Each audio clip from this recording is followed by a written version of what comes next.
to handle the middle part using this term for the activity. Again, you want to actually know how to describe your chemical potential of every single component, right? Okay, we're going to use this to describe all the chemical potentials for the middle part. From our previous experience, mu I star referring to a reference state. And here we call the AI as activity. And then the AI can be related to your mole fraction xi via this equation, where the gamma I was referring as activity coefficient. So what is activity? Okay, so one very important concept that I want you to memorize is that every time when you calculate activity, it's really calculate the real versus a reference state. Every time when you calculate the activity coefficient, you actually calculate the real over ideal. You can see that your gamma I is actually AI over xi, right? So far, every time we bring up this xi, it's actually all from this ideal solution. So remember, for the ideal solution, we say mu I is equal to I star plus R image xi, right? Every time you see this xi, it's overall can represent, okay, you are describing an ideal. AI is actually going to describe all the real solutions. Let's just jump into a questions quickly. So maybe it will actually make more sense to you. For a non-ideal solution, know that your PA star is 82. A non-ideal solution with mole fraction XA is equal to 0.25. PA equals 32. Calculate your AA and the gamma A. The A is actually your real over a reference, and this is actually real over ideal. So the real, you know, it's actually 30.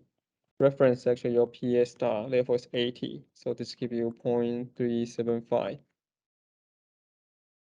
When we talk about the ideal, right, it's actually PA star times your XA. It will be 30. It will be 80 times 0.25. This is actually 30 over 20. So this is actually 1.5. Okay, so this is actually how you solve this kind of questions. That is really key concept that you should know. So we're going to do a little more practice so you can actually understand under different conditions how you can actually define your activity and the activity coefficient. The first thing we want to talk about is actually pure liquid and the pure solid. Back to the time when we talk about the Gibbs free energy. The free energy of your pure solid, pure liquid can be written as mu equals to mu naught plus V times P minus P naught. We know we can actually also write this thing as mu naught plus RT natural log A. If you let these two equals to each other, mu naught is going to cancel out, right? So you're going to have is V times P minus P naught is going to equals to RT natural log A. That means your A is going to equals to V P minus P naught divided by RT. Then you take exponential of latent. So let's use water as an example. Okay, where we know the volume of water is 18 times 10 to the negative 6 cubic meter. Assuming today we are at 300 K. And then let's assume the pressure change from 1 bar to 2 bars. How that actually affects its activity. We can calculate using these equations, right? So A is going to equals to exponential 18 times 10 to the negative 6. P is 2, initial is actually 1 bar. R is 8.314. T is 300K. All right, so if you calculate the things and get the values, okay, you're going to get e to the 0.007 from E will equals to 1.007. You increase the pressure of your system from 1 bar to 2 bars. the activity of your pure water is going to vary 0.7%. So what it really means is that even though you have a huge pressure change, but for your pure liquid, the activity only increased by 0.7%. So when you were young, when you're actually doing your Gen Chem 2, or even younger, when you're actually learning this equilibrium constant in the high school, you always learn a concept that if today you have a pure liquid or pure solid inside your chemical equation, when you write out the equilibrium constants, you did not include in those terms. I don't know whether your teachers gave you any explanation for that. In the next chapter, you're going to learn when you write out the equilibrium constant, you should actually use the activity to write out and calculate your equilibrium constant K. For the pure liquid and pure solid, the activity of those stuff doesn't really change with respect to pressure. So even if the reaction happens, you actually create a lot of temperature change or pressure change. The activity of the pure solid, pure liquid, the change is actually really, really small. Therefore, it's not going to contribute to the calculations. So the main reason that you don't include the concentration term of the pure liquid or pure solid is simply because the activity of those things before and after experiment, they're actually the same. So the activity is actually always equals to 1.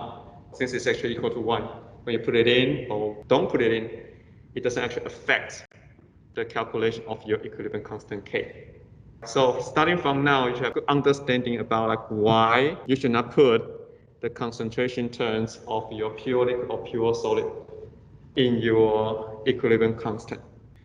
So now let's get back to if today you have ideal gas, how can you actually write out your activity and the activity coefficient?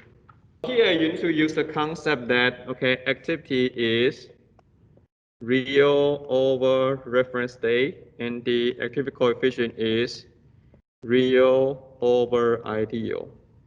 And then for the ideal gas, the chemical potential mu is going to equals to mu naught plus RT natural log P over P naught, where P naught is actually the reference state. If today you measure a pressure, that's your P real, right? So you know your P real is just P. And then your reference state will be your P naught. That will be actually your activity for the ideal gas. With this in mind, you can see that this is also equals to mu naught plus RT natural log A. How about gamma? What would be your P real? That's your P real, right? So it's P. What is your P ideal? You have ideal gas, right? So the pressure of ideal gas is actually your P ideal. So it's P over P. So it's equals to 1. So one thing that you should always know is actually if today you have ideal gas or ideal solution, the activity coefficient will equals to 1 always, right? Because it's ideal. That's actually what people want to compare to for the ideal situation, right? So if compared to yourself, of course, the activity coefficient has to be equals to 1. So apparently for your ideal solution, your gamma has to be 1 too. Okay, so how about the real gas? Previously, we actually introduced you the pressure of your real gas. Okay, for most time we use these things called the fugacity, F. And then if you actually compare to a reference state, and the reference state we compare to, again, is actually your P naught. Again, it's actually real over reference state. For the gas, we always compare to the 1 bar 25 degrees C conditions. For your gamma, you will be real over ideal, right? So real here is actually still your fugacity. Ideal will be what? It will be just P, right? Because the P is actually the pressure we define for the ideal gas. So it will be just F over P. Then let's talk about the ideal solution. From ideal solution, we know the mu I is equals to mu I star plus T natural log xi, right?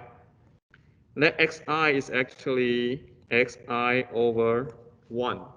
Right? 1 is actually the total number of moles in your solution. So you know your A is just equals to your xi over a reference state, which is actually pure substance, right? So this is actually how you write the activity and activity coefficient for the ideal solution. For the non-ideal solution, so AI is again going to be your pi over pi star. So we say the activity is actually a real over a reference state, right? So the reference state typically is actually your pure substance state. So it will be pi is actually your real, and then that is actually your reference state. And then the activity coefficient will be your real over ideal. Where ideal means is actually you need to use your Rouse law to calculate your ideal pressure. Okay, so this is actually how you describe the activity and the activity coefficient of your non-ideal solution.